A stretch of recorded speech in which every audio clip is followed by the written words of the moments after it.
Spotlight is a production of CTNY, the Catholic Television Network of Youngstown. It seeks to spotlight people, places, and events from around the Diocese of Youngstown that promote the new gospel of joy called for by Pope Francis. Your program host is Father James Corda.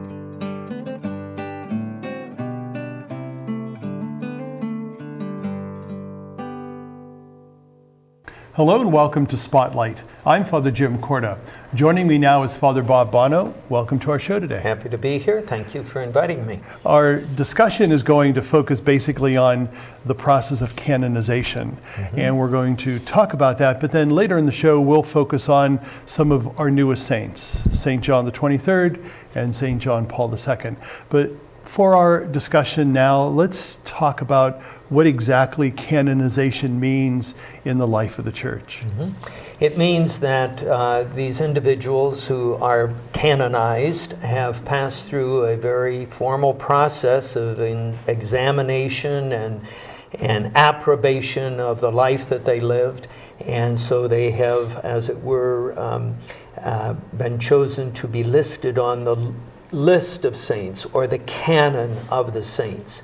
So canonization is it's formalized in that ceremony in St. Peter's, but that's the conclusion of a long process that involves many steps. And I would think the process is probably rather laborious, and we can talk a little bit about that in a moment. But I'm wondering, historically in the life of the Church, if many of the saints were declared by acclamation. Yes, because John Paul II canonized so many saints, we can't say most of them were made saints in that process.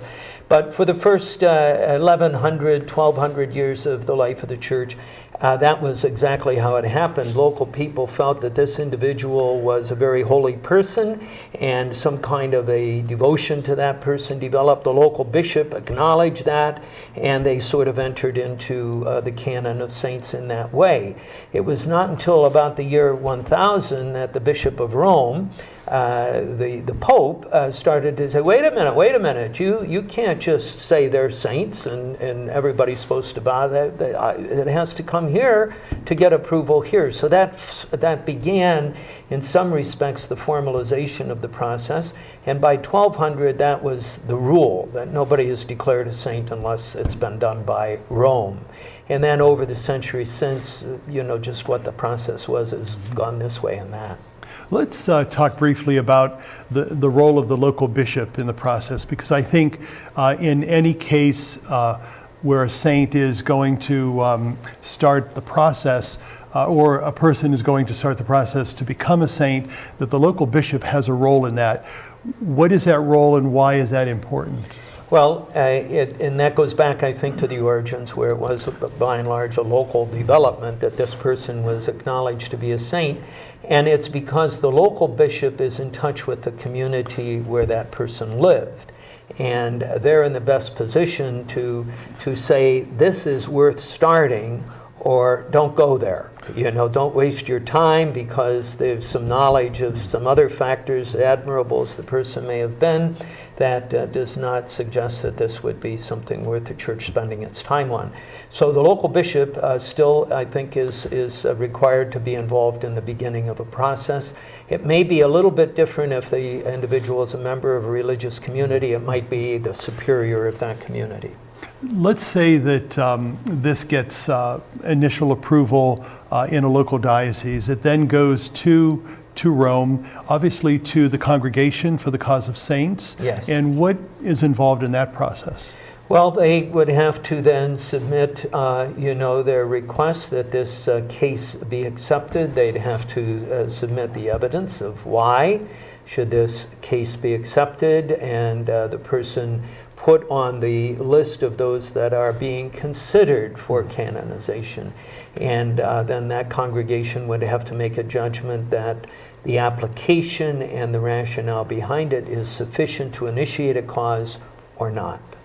We also know that miracles are involved, and that's important in the declaration of someone becoming a saint. I believe in some of my research that it used to be several miracles. Now I believe it's one miracle for beatification and one for canonization. Right, so a total of 2 waivable, if we can put it that way. And to initiate the process, you don't need a miracle, but certainly if there has been a miracle, that gives substance to the introduction of the cause. But I think to be declared a blessed, there is usually required a miracle, unless it's a martyr. If it's a martyr, it's a different case. And then to become a saint, there's generally expected a second miracle.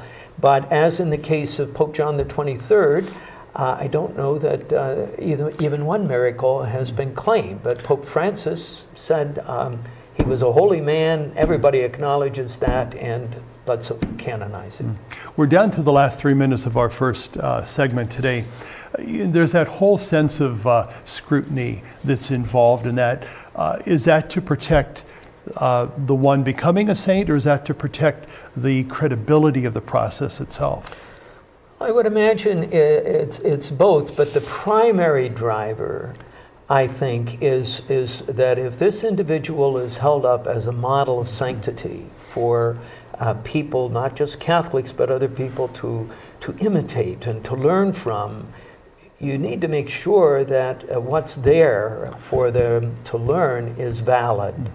And it doesn't mean that somebody that may have some elements of their past that are not so admirable can't be canonized, but the overall pattern and how they handled that element of their past needs to be properly, have been properly integrated by them in their lives, so that when this individual is held up and declared, this person is in heaven, and this person is worthy of imitation, that the Church is sure of that, and therefore protecting people from following a shepherd in wolf's clothing, or a wolf in sheep's clothing. What does that whole sense of declaring someone a saint mean for us in this 21st century? For example, in the past, in the early church, weren't those who were Christians and following Christ basically called the saints? And how that biblical call has been there from the beginning, that our call even is to become a saint. Yes, absolutely. And St. Paul didn't hesitate to address the members of his community as saints, but I think he would admit himself they're saints in process. In fact, he had to write some letters that were rather reproving to some of those saints that he addressed. So I think that today, the process has moved to, we have reason to really declare this person got it all together and was indeed a saint and is in heaven. We're going to talk in a few moments specifically about 2 of our newest saints, but we're going to take a quick break. Stay with us. We'll be right back. Johnsons enjoy Friday dinners out. Nothing fancy, just time together to reconnect as family. They make sure others eat as well. By giving to Catholic Charities of Youngstown, the Johnsons join other angels who care for those in need, regardless of religion or race. Show your wings with a gift to Catholic Charities, changing lives one family at a time, providing housing, emergency financial assistance, senior services, and more. Give now at ccdoy.org. Light Moments. Here's Father Tom McSweeney. You can add years to your life. A federal task force found that many factors contribute to a long lifespan. Having the right genes, for instance, makes a big difference. But it's also important to exercise and avoid alcohol and tobacco. Curiously, there was one element that appeared to be most important: work satisfaction. That's right. The more you truly enjoy what you do, the longer you may actually live. Entertainers, musical conductors, top executives, salespeople ranked at the top of the longevity list. These men and women are constantly challenged to cope with stress and to perform at their peak, but they also have a genuine interest in what they do. So approach each day and each task with energy and enthusiasm. It may ignite a spark inside you that will keep your fires burning for a long time to come. This message from the Christophers. Welcome back to our show. I'm talking with Father Bob Bono on canonization. And now we're going to focus on St. John the 23rd. I know that from your past, you wrote a book about him. Tell us briefly about the book and why you were moved to do that. Well, it was an academic enterprise initially. I was in graduate studies, and I had to write a dissertation. So I had to pick what am I going to write a dissertation on? And in the course of doing some of my coursework, I had to do it was a course on psychology of education, psychology of human development, which I was rather fascinated by. And so I decided to do a paper on the human development of John the 23rd.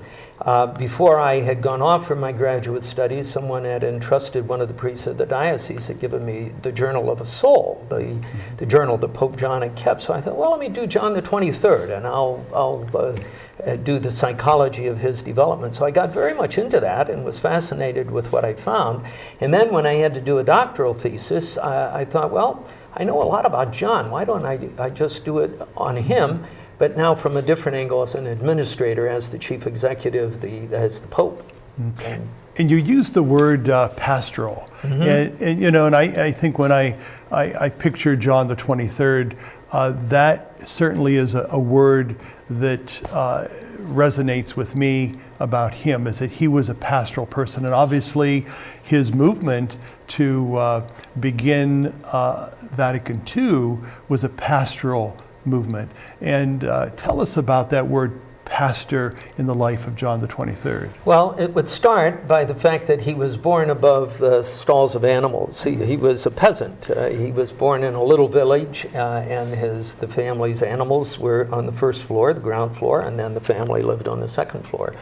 And they were humble farmers. They didn't have big flocks of sheep or anything like that, but he lived in that kind of rural, agricultural, pastoral kind of setting.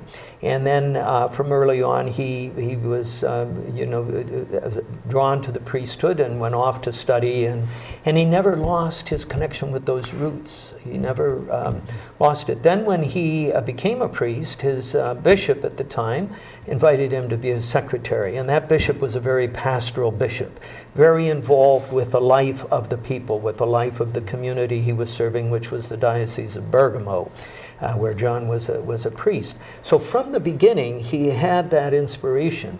Then he had a very strong interest in history. And he would go with his bishop to Milan when the cardinal there would call all the bishops together for meetings. And rather than twiddling his thumbs, he went into the archives of the Archdiocese of Milan and was fascinated to find shelves of the records of St. Charles Borromeo, who was a great Archbishop of Milan, a cardinal of the church, who was the real pastoral implementer of the Council of Trent. And over his life, he wrote a 5-volume history on Charles Borromeo. So he just had all kinds of things that inclined him to be pastoral. Even though the bulk of his career was being a diplomat, he did it pastorally, because that was who he was. When we mention St. John the 23rd, do you think we automatically think of Vatican II? Is that how we're always going to remember him? Without his having called Vatican II, he would have been what he was elected to be, a nice fellow who handled the transition from Pius XII to whoever was going to be next. Without Vatican II, he was a nobody. He also is known for some of significant things that he wrote. Some of his encyclicals on peace, on the church, which I believe were fodder for the Vatican documents themselves. So how important were his writings in that short span of time where he was the Holy Father? They were important, and let me bounce back to one of his first major encyclicals, which was Mater et Magistra, the Church's mother and teacher, also very kind of pastoral images. But little known is the fact that the heart of that was concerned with food, concern with food distribution and the justice issues involved with food and that sort of thing. So that influenced, but then in the midst of the Second Vatican Council starting, simultaneous, you had the Cuban missile crisis. And John the 23rd got into the middle of that between President Kennedy and Nikita Khrushchev. And out of that, he helped to broker the avoidance of a nuclear conflict. And out of that, he felt that he needed to write an encyclical on peace, which was his last document, issued just a month before he died. So, and then that became really the groundwork of Gaudium et Spes, the Council's great constitution on the church in the modern world. Let's talk briefly about Vatican II and its impact. Just celebrating briefly over 50 years. Some people say that its impact probably will not be fully felt for maybe centuries. Do you believe that? Yes, I do. I'm not sure centuries. Typically, councils would take centuries to impact because it took a while for the information to get out and then the information to be absorbed. Today, it's instantaneous. I mean, you could watch the Second Vatican Council happening because of television cameras and that sort of thing. So I think that we've had a lot of growth and development along the lines of the Council in the 50 years since the Second Vatican Council, but it's still at the beginning stages. So I personally think it'll be a good 100 years, maybe 150, 200. I don't think it will take as long as it took the Council of Trent to have its full impact. So from the Trent to Vatican I, it was 300 years, 1500 to 1800. Then it was 100 years from Vatican I, which, however, was an interrupted council. It wasn't completed to Vatican II. So I don't expect another council soon because I think we have a lot of implementing of Vatican II to do. I agree. We're down to the last 2 minutes of our middle section now. I'd like to talk briefly about John the 23rd's thrust of Christian unity. Obviously, he learned about different Christian faiths and non-Christian faiths as a diplomat. Yes. How did that impact the Vatican Council's document on Christian unity? Kind of in reverse, I might put it that way, because John, as you reference, he spent years, decades, as the Vatican's diplomat to Bulgaria and Turkey, Orthodox and Muslim countries, respectively. And when he talked about Christian unity, what was really in his heart was the Catholic Church and the Orthodox Church. It's time we get together. Well, the Orthodox, by and large, weren't very present at the Second Vatican Council, but a lot of Protestants were under the influence of one of his collaborators, Cardinal Bea. And so it really became a Christian unity of Catholics and Protestants more than of Catholics and Orthodox. Not that they were out of the picture, but that's not where the movement took place. We're going to talk a little bit more about that, but also John Paul II in just a moment. Stay with us. We'll be right back. Hi, I'm Mark Quinn. As I grew up on the south side of Chicago, the Dominican Sisters of Springfield not only taught me, but formed me in my Catholic faith. I owe them so much. That's why I make an annual donation to the Retirement Fund for Religious. Do you remember the religious men and women who shaped your life? Say thank you to them by donating to the Retirement Fund for Religious at your local parish. Join me. Share in the care. Whether it's passing on medicine, a blanket, or something as simple as a glass of water, that's how compassion works. And that's how Maryknoll works, hand to hand to hand.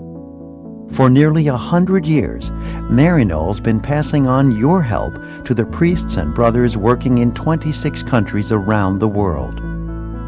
Maryknoll, an American Catholic organization, dedicates 86 cents of every dollar donated to their programs, serving the world's poor and powerless. And that's how it works. Compassion flows from your hand to the hand of someone in need. Hand to hand to hand. That's Maryknoll. That's Maryknoll. That's Maryknoll. That's Maryknoll. That's Maryknoll. That's Maryknoll. That's Maryknoll. That's Maryknoll. That's Maryknoll. That's Maryknoll. Welcome back. I'm talking with Father Bob Bono, and we just spoke on St. John the 23rd, and now we're going to talk about St. John Paul II. Very peripatetic gentleman, probably the most traveled pope in the history of the church. Why was he so interested in going to every country in the world? Mm-hmm. Well, I think that there's a couple of factors there, I suppose. Number one, he was young. He was energetic. He became Pope, I think, at the age of 58. And he was a vigorous man. Secondly, he came from a rather sequestered part of the world, Poland. It was part of the communist bloc, Eastern Europe. And while he himself as a churchman had been able to travel, I think he had there was some sense of being closed in. Thirdly, he was a bishop of the Second Vatican Council, and the council emphasized church in the world and church in mission. And the groundwork was laid. Pope John never left Italy as Pope, but he did start to travel. He went to Assisi, he went to Loreto. Then his successor, Paul, who took the name of the great evangelizer, Paul, he went to the Holy Land, and he came to the United States, and he began to move around to India. And I think so, the skids were laid, and he was young, he was vigorous, he had the energy, he was a linguist. It was natural. And that's exactly the word that I would use, just natural. And when he did that, he really brought not just the church to these various countries, but he brought himself, and he brought his faith and his spirituality. And what was so important or maybe special or significant about his spirituality that many people were drawn to, in particular young people? Well, I think I would point to his vigor and his public accessibility. He was trained in the theater. He was very he was a rock star, and I think that drew young people to him. And he was a vigorous pope after a pope that became, well, first of all, a pope that went into very declining health, Pius XII, and the last 4 years was kind of not very functional. Then a 78-year-old pope, it became pope at 78, and then Paul VI, who was seen to be, not quite in charge and wavering and got old in the job and was perhaps seen as somewhat feeble. And now this young guy comes in and I think that inspired young people. He was a very clear thinker. He was a wonderful writer. His documents are splendid. And I think he could communicate effectively. And so I think people were drawn to that very much. We're talking about him primarily as Saint John Paul II. What would you use to describe him as what made him a saint? Well, I think it was a mixture. He was reputed, and from all I know, validly so, as a man of very deep prayer, even a mystical kind of prayer. That he did his own doctoral work on St. John of the Cross, who's one of the great mystic writers of the Church. And then I think that he was a philosopher and a theologian who could articulate the faith splendidly and present that. And then he spent himself reaching out to other people and trying to share the good news with them. So I think the combination of those things and his strength in the stances that he took, are the things that I would see as kind of wrap those together, and you have somebody that obviously was very God-centered and drew his strength from God. As we would think of John the 23rd and Vatican II, would we think of John Paul II as maybe the downfall of communism? Would that be fair to say that? Well, certainly that was a piece of his life. Certainly the fall of the Iron Curtain, his confrontation of them so publicly and dramatically and fearlessly in Poland. And then it just all sort of crumbled. Some would attribute it entirely to him. Others attribute it entirely to President Reagan, I mean, it was a complex. Others would attribute it to Gorbachev. It was a complex set of things, but he was certainly a part of that. So I think we associate it with that. But he was Pope long after all that happened. He was Pope for another 15 years.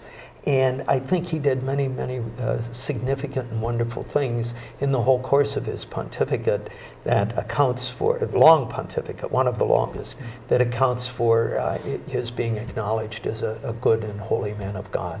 You know, oftentimes when we talk about John Paul II, we call him John Paul the Great. Mm-hmm. Why that moniker?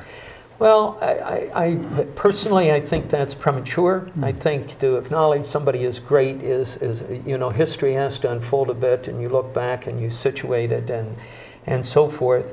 But he was Pope for a long time. He was vigorous for a long time. He was not afraid to do meaningful things and to take stands that established important things. And so he made great decisions, weighty decisions. And so I think people say this guy was something else. He was great. You know, it's interesting because oftentimes when we think of the church, we think of something that doesn't change. We think of something that's almost unchangeable. And yet in his very long pontificate, there were many significant changes that took place. We're down to 2 more minutes, so we want to kind of wrap this up. Why making these significant changes, is that something that he's going to be remembered for?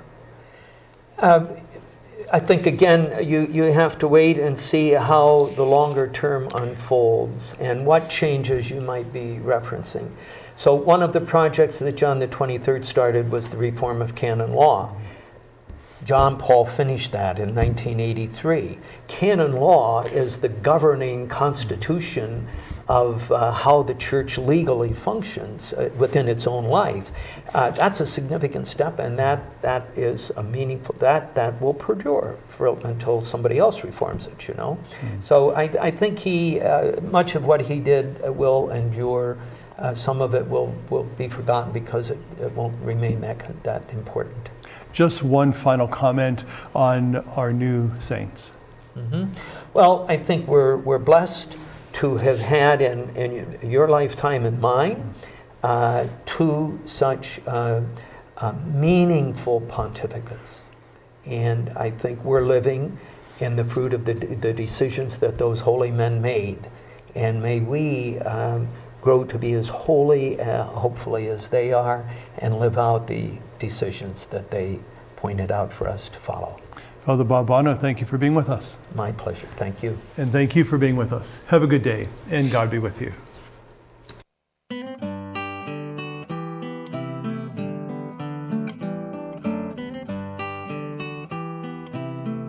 Spotlight has been a production of CTNY, the Catholic Television Network of Youngstown. Your program host was Father James Corda.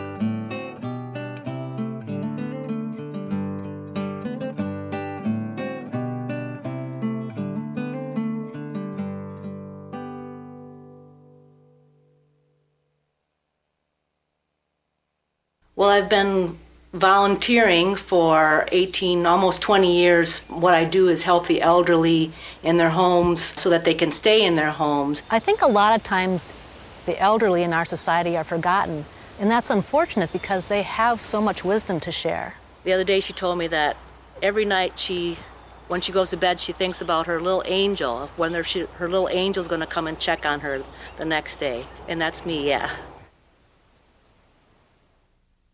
33 million Americans have descended into poverty. And as their futures fall, so does our nation's.